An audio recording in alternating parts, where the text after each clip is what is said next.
واقعہ عجیبہ۔ علامہ قرطبی رحمۃ اللہ علیہ نے اس مقام پر ایک واقعہ تحریر کیا ہے کہ عیسیٰ بن موسیٰ ہاشمی نے جو خلیفہ ابو جعفر منصور کا مقرب تھا اور اپنی بیوی سے بہت زیادہ محبت رکھتا تھا، ایک مرتبہ چاندنی رات میں اپنی بیوی سے کہہ دیا دل لگی کرتے ہوئے، انت طالق ثلاثہ ان لم تکونی احسن من القمر، اگر تو چاند سے زیادہ حسین نہ ہو تو تجھے 3 طلاق۔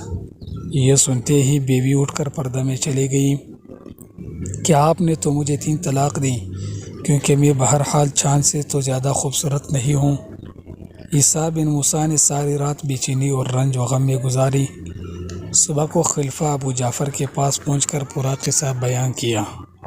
خلیفہ وقت نے شہر کے تمام فقہاء کو جمع کیا اور مسئلہ ان کے سامنے رکھا۔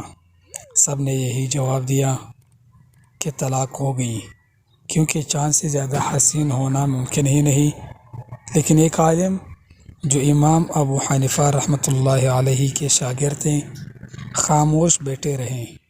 خلیفہ نے ان سے پوچھا تو انہوں نے بسم اللہ پڑھ کر سورہ 3 تلاوت کی اور فرمایا، اللہ تعالیٰ نے فیصلہ فرما دیا ہے کہ ہم نے انسان کو سب سے زیادہ حسین بنایا ہے، خواہ چاند ہو سورج ہو، اس لیے عیسیٰ بن موسیٰ نے سچ کہا ہے۔ تمام علماء ان کی استدلال پر حیرت زدہ ہو گئے اور سکوت اختیار کر لیا۔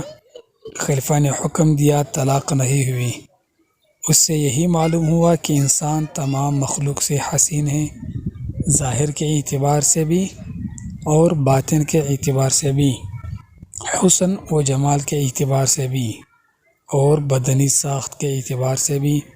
یہ واقعہ قرطبی جلد 20 صفحہ 114 میں ہے۔ دوستو، اگر آپ آج ہماری ویڈیو اچھی لگی ہیں تو چینل کو ضرور سبسکرائب کریں، بیل آئیکن کو پریس کریں اور ویڈیو کو لازمی لائک اور شیئر کریں۔